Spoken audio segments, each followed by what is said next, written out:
everyone, welcome back to Pharma Palette. In the previous video, we learned how the atrial fibrillation and atrial flutter present clinically. But now imagine you are standing in a clinic or a hospital and a patient comes in with palpitations, dizziness or an irregular heartbeat. So what do we do next? How do we confirm the diagnosis? How do we interpret the ECG? And how do we decide whether the patient needs immediate intervention or a more conservative approach? So, these are the questions we will answer today as we move from recognizing arrhythmias to diagnosing and then managing them. So, let's continue this arrhythmia series part 2. So, first thing, in case of arrhythmias, the diagnosis will be done majorly on the ECG findings. So, in case of atrial fibrillation, so the ECG findings are there will be irregular rhythm, and in this condition, there is no P waves visible, and here the ventricular rate is about 90 to 170 beats per minute. And second one is atrial flutter.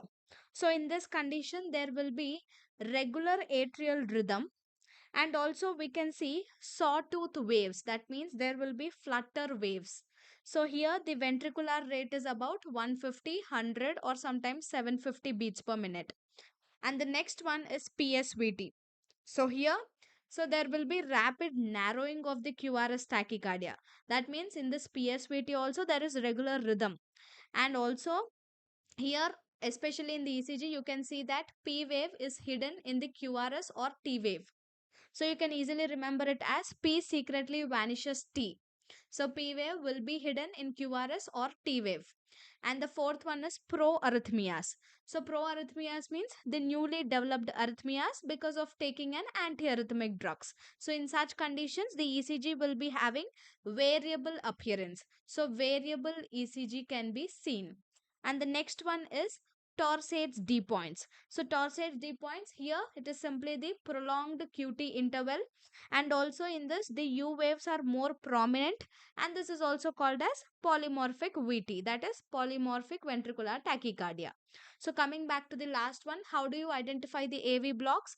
So first thing, if it is first degree, you can easily identify that the PR interval will be prolonged, and also every P wave will be followed by the QRS.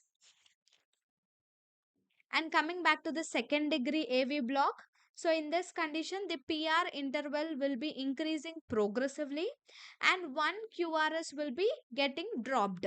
And third degree AV block, it is simply the ECG will be showing complete heart block. That means there is no AV conduction. P waves and QRS are independent. And coming to the one more type, that is type 2. So this, in this condition, the ECG shows the PR interval that is constant. QRS will be suddenly dropping. So that is type 2. So by observing this ECG patterns, you will be able to easily identify the various arrhythmias. So coming back to the goals of the treatment. So just remember the code as RRPPS. So first thing is to restore the sinus rhythm. Second one is to control the heart rate. Third one is to prevent the reoccurrence of the arrhythmias. Fourth one is to prevent the thromboembolic complications. Fifth one is to save life, especially to prevent the sudden cardiac death. So R means it is rhythm. So restoring the sinus rhythm. R means it is rate, heart rate. P means it is preventing reoccurrence. P means it is preventing thromboembolic complications. S means is to save life. So coming back to the general approach, usually this anti-arrhythmic drugs will be reducing the arrhythmias, but they'll also cause new arrhythmias sometimes. So because of that risk, the long-term use of this AADs has been reduced. So coming to the modern treatment, usually the non-pharmacological approaches has been used. So in that, first one is the catheter ablation. So this catheter ablation will be mainly destroying the abnormal electrical pathways, and this catheter ablation can also provide some long-term cure for the some arrhythmias. It can also provide the long-term cure for certain arrhythmias. And the second measure is implantable cardioverter defibrillator. So it is ICD. So this implantable cardioverter defibrillator, so this will be usually, it can detect the dangerous ventricular arrhythmias. So dangerous ventricular arrhythmias can be identified by this. And second thing is it will be also reducing the risk of getting sudden cardiac death. So coming back to this antiarrhythmic drugs, so these drugs will be usually correcting the abnormal heart rhythm. That too by mainly reducing the automaticity, by reducing the conduction, and by increasing the refractory period. By doing all these three, they will be controlling the abnormal heart rhythms. So here I have given the complete classes, their examples and their main function, because I already said in the previous slide that this AADs, the antiarrhythmic drugs, will be working based on three factors: automaticity, conduction and the refractory period. So that is given in a clear way in this table. To memorize all of these examples, I have already made a video with simple tricks. You can easily memorize all these drugs. So you can go check it out there. And here coming to this, so the class 1, it is 1A. So here the examples are quinidine, procainamide and disopyramide. So the main function is that it will be reducing the conduction, and here it increases the refractory period. And second one is 1B. So this class has the examples like lidocaine and mixlytin. So this will be useful for the ventricular arrhythmias, and this class also reduces the refractory period. And coming to the third one, which is 1C class. So here the examples are flecainide and propafenone. So this will be causing marked decrease in the conduction, and here the RP will be unchanged. That means the refractory period is unchanged when these drugs are given. And next one is class 2. So here beta blockers are the examples. So they will be class 2 drugs, mainly slows the AV node and also AF control, AF rate control, that is atrial fibrillation rate control. And coming to the third class, so that is amiodarone, dronedarone, sotalol, ibutilide and dofetilide are certain examples which will be progressively increasing this refractory period. And the last class, fourth class, so examples are verapamil and diltiazem. So this will be slowing down the AV and SA node conduction. So let's try to understand the treatment goals of the atrial fibrillation and atrial flutter.